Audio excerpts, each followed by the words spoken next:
বিসমিল্লাহির রহমানির রহিম। সালামুন আলাইকুম। আল্লাহ তাআলা মানুষকে দুই রকমের সৃষ্টি করেছেন। একদল হচ্ছে মুমিন, আরেক দল হচ্ছে কাফের।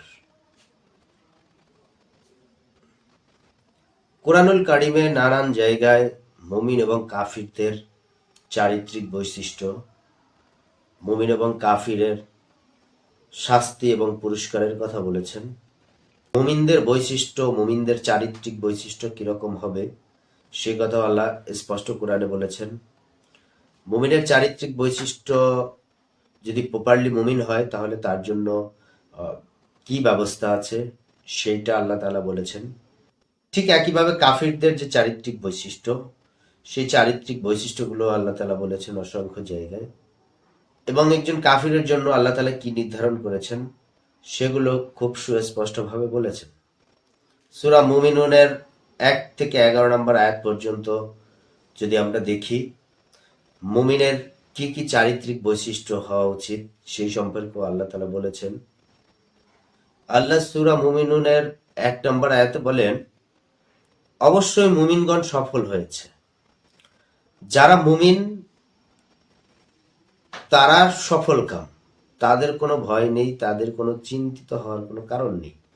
এই শব্দটা আমরা সেই 10 টাকার টিকিটের মতোই অসংখ্য বার শুনেছি। মানে 10 হাত পানির নিচে গেলেও এই শব্দটা শোনা যায় যে আল্লাহ তাআলা মুমিনদের জন্য সুব্যবস্থা রেখেছেন, মুমিনদের কোনো ভয় নেই, মুমিনরা সফল কাম। কিন্তু মুমিন বলতে আমরা প্রকৃত অর্থে কি বুঝি? মুমিন বলতে কি আমরা শুধুমাত্র 5 ওয়াক্ত নামাজ পড়াকেই বুঝি? মুমিন বলতে কি আমরা হজ করাকেই বুঝি? মুমিনের যে চারিত্রিক বৈশিষ্ট্য হবে তার পরের আয়াতে আল্লাহ তাআলা স্পষ্ট করে বলেছেন, যারা নিজেদের সালাতের ব্যাপারে বিনয় নম্র। আয়াতটা দেখলে খুবই মনে হতে পারে যে নিজেদের সালাতে বিনয় নম্র মানে নামাজে গিয়ে খুব ভদ্রভাবে দাঁড়াবো তাহলেই হয়ে যাবে। বিষয়টা ঠিক এরকম না। নিজেদের সালাতে বিনয় নম্র বা সালাতের মধ্যে বিনয় ভাব থাকবে, ভয় ভীতির ভাব থাকবে, শ্রদ্ধার ভাব থাকবে, একটা বিনয় যে ভাব সেই ভাবটা থাকবে। শুধু সেই ভাবটা থাকলে হবে না। আয়াতের শেষ অংশে খশিউন শব্দটা উল্লেখ করেছে। এই খশিউন যেটা খুশ শব্দ থেকে এসেছে, যেটা হচ্ছে অন্তর্গত ভীতি, অন্তর্গত ভাবে স্থিরতা, ভেতরগত ভাবে বিনয় হওয়া, ভেতরগত ভাবে বিনয় হওয়া। ভেতরগত বিনয় হতে হলে কি জিনিসটা দরকার? সবার আগে মনোসংযোগ। খুশ শব্দের অর্থ হচ্ছে যে বিনয়। এই বিনয়টা আসার জন্য প্রথমে আমার বিষয়টাকে বুঝতে হবে, মনোসংযোগ করতে হবে। সালাতে ভীতি প্রদর্শনী। সালাতটা হচ্ছে যে কোরআন, সেই কোরআন আমরা যখন নামাজে দাঁড়াই তখন আমরা কোরআন পাঠ করি, তাহলে সেইটার প্রতি আমাদের বিনয় হতে হবে। এখন এই বিনয় হওয়ার জন্য আমার তো সেই জিনিসটা বুঝতে হবে, না বুঝতে পারলে তো আমি সেই জিনিসটা কিভাবে বিনয় হব? ইমাম সাহেব বলে যাচ্ছে হর হর করে আর আমি কিছুই বুঝছি না। এটা আসলে মানে কতটা মনোসংযোগ করতে পারে সেটা আমার জানা নেই। এখনো অনেক বেশি না বুঝলেও একটা সময় একেবারেই খুব বিধ্বস্ত ছিলাম যে ইমাম সাহেব পড়ছে আর আমি আমার ব্যবসা বাণিজ্যর কথা হিসাব করছি, চাকরি বাকরির হিসাব করছি, সংসারের হিসাব করছি, কোন দোকানে কত লাভ হলো সেই সব হিসাব করছি, কোন মাহফিলে গিয়ে আমার কত টাকা ইনকাম হলো সেই সব হিসাব করছি। কিন্তু প্রকৃতপক্ষে ইমাম সাহেব যেই জিনিসগুলো পড়ছে সেই জিনিসগুলোর অর্থ আমি জানছি না। আমি কিন্তু মনোসংযোগ সেখানে করতে পারছি না। এবং শুধুমাত্র যদি শব্দগুলোর প্রতি অনেকের মনোসংযোগ করার চেষ্টা করেন সেটা ভালো, কিন্তু সেই মনোসংযোগটা যখন আমি অর্থ বুঝছি না, আমি বুঝতেছি না যে ইমাম সাহেব কি বলছে, এই আয়াতের মানে কি, এইটার অর্থ কি, তখন কিন্তু সেই কনসেন্ট্রেশনটা বা সেই লার্নিংটা, সেই শিক্ষাটা, সেই ভীতিটা তৈরি হবে না, তৈরি হয় না। কারণ আমি বিষয়টা বুঝিনি, আমি বিষয়টা জানিনি। আমি কোনভাবে জানছি? আমাকে কোনো একটা কিছু বুঝিয়ে দিচ্ছে, সেইভাবেই জানছি। আল্লাহ তাআলা পরের আয়াতে মুমিনদের যে বৈশিষ্ট্য হওয়া উচিত সেই সম্পর্কে বলেছেন। একজন মুমিনের পরের বৈশিষ্ট্য কি? যারা অসার ক্রিয়াকলাপ হতে বিরত থাকে, অসার কর্মকাণ্ড থেকে বিরত থাকে বা অসার বাক্য অসার আলাপ থেকে বিরত থাকে। একজন পূর্ণ মুমিনের একটি অন্যতম গুণ হচ্ছে যে অনর্থক বিষয়গুলোকে এড়িয়ে চলা, অনর্থক বা অসার কথাবার্তা কার্যকলাপ এই বিষয়গুলোকে এড়িয়ে চলা। অনেক তাফসীর কারক হচ্ছে যে এই অনর্থক কথাগুলোকে শিরকের মতো হিসাব করেছে।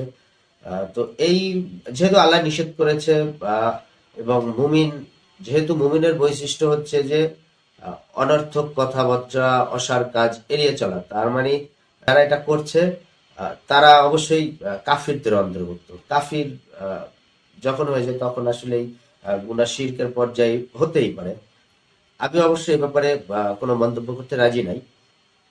তো আল্লাহ বলেছেন যে মুমিন যারা তারা অসার ক্রিয়াকলাপ অসার কার্য, অসার কার্য বলতে মানে যেটা আমার বাস্তবিক অর্থে আমার ব্যক্তিগতভাবে কোনো উপকারে আসছে না, অন্য কারো উপকারে আসছে না, সেটা কাজ কথা আচার আচরণ যা কিছু হতে পারে, পুরো ব্যাপারগুলো তো যেহেতু কার্যকলাপের অন্তর্ভুক্ত হয়, সেহেতু অসার কার্যকলাপ একটা সহজ শব্দ, এটা আমরা বুঝি। একজন মুমিন কখনোই বা অসার ক্রিয়াকলাপ অসার কার্যের সাথে সে কোনোভাবেই যুক্ত হতে পারে না। এরপর আল্লাহ তাআলা 4 নম্বর আয়াতে বলেন, যারা যাকাত দানে সক্রিয়।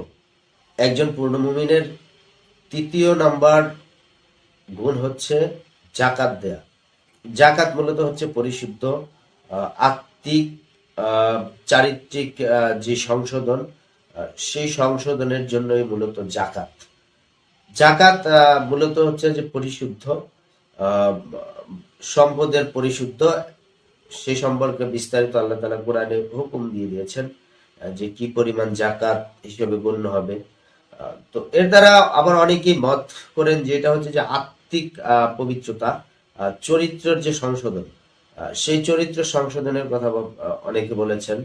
আল্লাহ তাআলা যেমন সূরা শামসে বলেছেন যে সফল কাম হলো সেই ব্যক্তি যে আত্মশুদ্ধি করেছে অর্থাৎ জাকাত দিয়েছে, ব্যর্থ হলো সেই ব্যক্তি যে তাকে দলিত করেছে, এড়িয়ে গেছে বা মূল্যায়ন করেনি।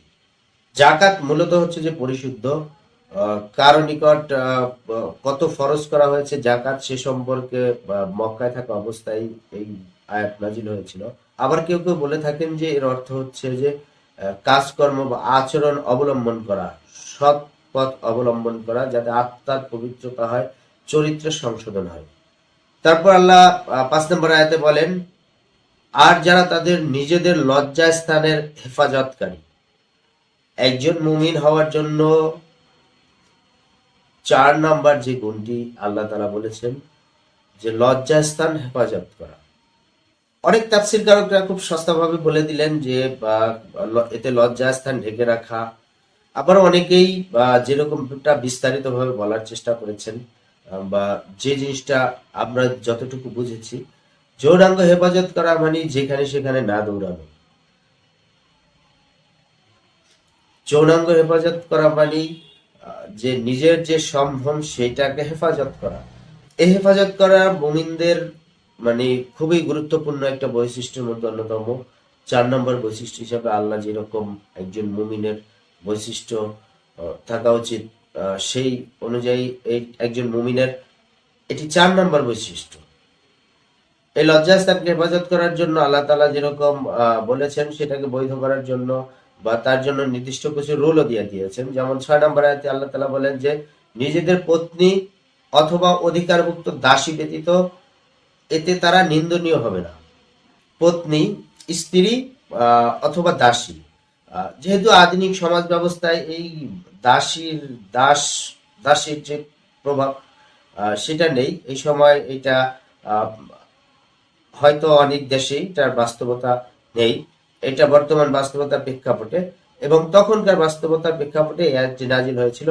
কিন্তু এর জন্য নির্দিষ্ট করা আছে যে পত্নী অথবা অধিকারভুক্ত দাসী, এই দুইটা জায়গায় লজ্জাস্থান হেফাজত না করলেও চলবে বা এই বিধান দিয়ে দিয়েছে যে কোন জায়গায় শুধু রেস্ট্রিকশন নাই। কেউ যদি এই রেস্ট্রিকশন পার করে যায় তাহলে আল্লাহ তাআলা তার জন্য কি বলেছেন, তাকে কি বলেছেন সেটা 7 নম্বর আয়াতেই বলেছেন। সুতরাং কেউ এদেরকে ছাড়া অন্যকে কামনা করলে তারা হবে সীমা লঙ্ঘনকারী। এখানে একটা বিষয় আলোচনা করে নিই। সেটা হচ্ছে যে এই যে বা যে যাদেরকে রেস্ট্রিকশন, যাদের উপর রেস্ট্রিকশন নেই, আহ, সেখানে কিন্তু অধিকারভুক্ত দাসীর কথা বলা হয়েছে, শুধুমাত্র দাসী। অনেকেই এই জায়গাটা থেকে চিন্তা করেন যে কাউকে কিছু টাকা পয়সা দিয়ে তার সাথে যে যৌন সংগ্রহণ করছে সেটা ওইভাবে নেওয়ার চেষ্টা করছে। কিন্তু বাস্তবিক অর্থে একজন দাসীর কিন্তু এর বাইরে আরো অনেক অধিকার থাকে, ইসলামিক যে শরিয়া মানদণ্ড আছে সেই শরিয়া মানদণ্ড অনুযায়ী। তো সেই ক্ষেত্রে এই লুকোচুরির কোনো সুযোগ নেই। যারা এই বিষয়ের বাইরে যাবে তারা কিন্তু সীমালঙ্ঘনকারী হিসাবে উপস্থাপিত হবে। এরপর মুমিন কারা, আল্লাহ তাআলা বলেন ৮ নম্বর আয়াতে, এবং যারা আমানত ও প্রতিশ্রুতি রক্ষা করে। একজন মুমিন হওয়ার জন্য খুবই গুরুত্বপূর্ণ, এবং আমাদের প্রচলিত সমাজ ব্যবস্থা, রাষ্ট্র ব্যবস্থা, পারিবারিক, সামাজিক যে কোনো জীবনেই আমানত এবং প্রতিশ্রুতি যেটা খুবই গুরুত্বপূর্ণ। এবং এই সময় আমানত এবং প্রতিশ্রুতি এই জিনিসগুলোর বাইরে থাকলে সেই মানুষগুলোকে সামাজিকভাবে বয়কট করা হয়। সেই মানুষগুলোর সাথে কিন্তু আহ, অনেক মানুষের কানেকশন থাকে না, খুব সৎ উদ্দেশ্যে কানেকশন থাকে না। তো আমানত এবং প্রতিশ্রুতি এই দুইটা একজন মুমিন বান্দা হিসাবে একজন মুমিনের জন্য অবশ্যই অবশ্যই কর্তব্য। এই ক্ষেত্রে কিন্তু একটা কথা আছে যে এই আমানত এবং প্রতিশ্রুতি, আল্লাহ তাআলার কিছু হক আছে, আমানত আছে বা প্রতিশ্রুতি আছে। আল্লাহর জন্য যেরকম আমরা প্রতিশ্রুতিবদ্ধ আছি আল্লাহর কাছে, এবং তার যে হুকুম, তার যে নিষেধ, তার যে আদেশ, সেগুলোর সাথে যেমন প্রতিশ্রুতিবদ্ধ আছি, মানুষের সাথেও এখানে কিন্তু দুই রকমের প্রতিশ্রুতিকেই বোঝানো হয়। এবং যেই জিনিসগুলো হচ্ছে যে আমানত হিসাবে থাকে, আমানত মানুষের কথা থাকে, সম্পদ থাকে, আরো অনেক অনেক বিষয় থাকে, সেই জিনিসগুলো কিন্তু হচ্ছে যে রক্ষা করা, এইটা কিন্তু মুমিনদের একেবারে খুবই গুরুত্বপূর্ণ একটা চরিত্র। এরপর আল্লাহ তাআলা ৯ নম্বর আয়াতে বলেন, যারা নিজেদের সালাত সমূহ হেফাজত করে। এই সালাত মানে যে নামাজ, এটা অনেকে তাফসীর করার চেষ্টা করেছেন। সালাত সমূহ, সালাত সমূহ কি, নামাজ সমূহ, সেটাকে হেফাজত করা। এই হেফাজতটা কি? সালাত সমূহকে হেফাজত করা, সালাত বলতে কোরআন, কোরআনকেই হচ্ছে যে অনুসরণ করাকেই আল্লাহ সালাত বলেছেন। কোরআনকে অনুসরণ করা কি, আল্লাহ তাআলা কিছু আমাদের জন্য বিধিবিধান দিয়েছেন, কিছু টার্মস এন্ড কন্ডিশন দিয়েছেন। এই টার্মস এন্ড কন্ডিশন গুলোকেই হেফাজত করা, এই টার্মস এন্ড কন্ডিশন গুলোকে যে পালন করা, যেগুলো যেগুলো বলা হয়েছে, যেগুলো যেগুলো নিষেধ করা হয়েছে, এই জিনিসগুলোকে মান্য করা, হেফাজত করাটাই এখানে প্রপারলি এসেছে। অনেকেই বলছেন যে বিভিন্ন রকমের নামাজে যে জিনিসগুলো শরিয়া সম্মত, সুন্নাত, হাত উত্তোলন ইত্যাদি ইত্যাদি, মানে রুকু সিজদা গুলো, এই জিনিসগুলোকে কনভার্ট করার চেষ্টা করেছেন। কিন্তু বাস্তবিক অর্থে এখানে যেই জিনিসটা এবং সামগ্রিক কোরআন পড়লে যে জিনিসটা বোঝা যায়, সালাত সমূহ বলতে আমাদের উপর যে টার্ম এন্ড কন্ডিশন, যে রুলস রেগুলেশন, যে ইনসেন্টিভ বেনিফিট, এই জিনিসগুলোকেই হচ্ছে যে সামগ্রিক অর্থে বোঝানো হয়েছে এবং বোঝা যায়। তো সেই জিনিসগুলোর হেফাজত করা বলা হয়েছে, যে যারা নিজেদের সালাত সমূহ হেফাজত করে। এইবার আল্লাহ তাআলা কি বলেছেন, যারা এই জিনিসগুলোকে প্রপারলি অ্যাসিভ করবে, প্রপারলি এই জিনিসগুলোকে আত্মস্থ করবে, নিজের সাথে মিলিয়ে নেবে, তার জন্য কি আছে। একই সূরার 10 নম্বর আয়াতে আল্লাহ বলেন, তারাই হবে উত্তরাধিকারী। কিসের উত্তরাধিকারী হবে? 11 নম্বর আয়াতে আল্লাহ বলেন, যারা ফেরদৌসের অধিকারী হবে, তারা সেখানে স্থায়ী হবে। আমরা জানি ফেরদৌস বলতে জান্নাতুল ফেরদৌসের কথা বলেছেন। যাদের মধ্যে এই চরিত্রগুলো থাকবে তাদের জন্য রয়েছে জান্নাতুল ফেরদৌস, যেটা তারা অধিকারী হবে। অধিকারী মানে উত্তরাধিকারী হবে। এবং জান্নাতুল ফেরদৌসকে আরো অনেকভাবে বিশেষায়িত করা করেছে অনেক তাফসীর কারক। কিন্তু সহজভাবে যদি বুঝি যে এটা একটা উত্তম জায়গা, একজন সফল মুমিনের জন্য আল্লাহ তাআলা জান্নাতুল ফেরদৌস বরাদ্দ রেখেছেন, উত্তরাধিকারী দিয়েছেন। তো এই একজন সফল মুমিন হওয়ার জন্য কিছু বৈশিষ্ট্যের কথা আল্লাহ তাআলা বলে দিয়েছেন। আল্লাহ বলেন যে যারা নিজেদের নামাজে বিনম্র হয়, সালাতে নম্র হয়, বিনম্র এবং মনোযোগী হয়। সালাতে এখানে মনোযোগী বোঝানো হয়েছে। এই মনোযোগীটা শারীরিক মনোযোগী না, এই মনোযোগীটা মানসিক মনোযোগী। এই মনোযোগীটা বাস্তব প্রয়োগে আল্লাহ তাআলা যেই বিধিনিষেধ গুলো দিয়েছেন সেই বিধিনিষেধ গুলো বাস্তবিকভাবে প্রয়োগ করাটাই। তারপরে আল্লাহ বলেন যে একজন মুমিনের বৈশিষ্ট্য হবে যারা অসার ক্রিয়াকলাপে যুক্ত থাকবে না, অযথা অনর্থক কথাবার্তার মধ্যে লিপ্ত থাকবে না, কাজের মধ্যে অনর্থক কাজের মধ্যে লিপ্ত থাকবে না। তারপরে হচ্ছে জাকাত দানে সক্রিয়। এই জাকাত যে আল্লাহর বিধান আছে, সেই অর্থনৈতিক জাকাত যদি হয় সেটা সামাজিকভাবে কিন্তু প্রভাব ফেলবে।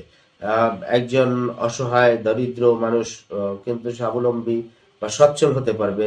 আবার যদি এটা মানসিক জাকাত হয় বা আত্মিক জাকাত হয়, সে আত্মিক জাকাতের মধ্যে কি আসবে? আল্লাহর যে বিধি বিধান হুকুম আহকাম আছে, সেই হুকুম আহকাম গুলোকে ফলো করা, সেটাও হতে পারে। সেটা হলে উত্তম কাজ, একজন মুমিনের জন্য সর্বোত্তম কাজ। তারপরে আল্লাহ একজন মুমিনের বৈশিষ্ট্য হিসাবে উল্লেখ করেছেন যে তার যৌনাঙ্গকে হেফাজত করা, যেখানে সেইখানে না ছোটা।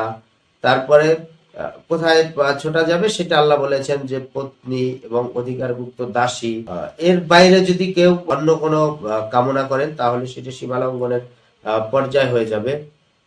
এরপরে মুমিনের যে চরিত্রটার কথা বলেছেন যে যারা আমানত ও প্রতিশ্রুতি রক্ষা করে, এই ক্যারেক্টার গুলো যদি নিজেদের মধ্যে আসে, এই ক্যারেক্টার গুলো যদি একটা মানুষ ধারণ করে, তখন সে মুমিন হবে।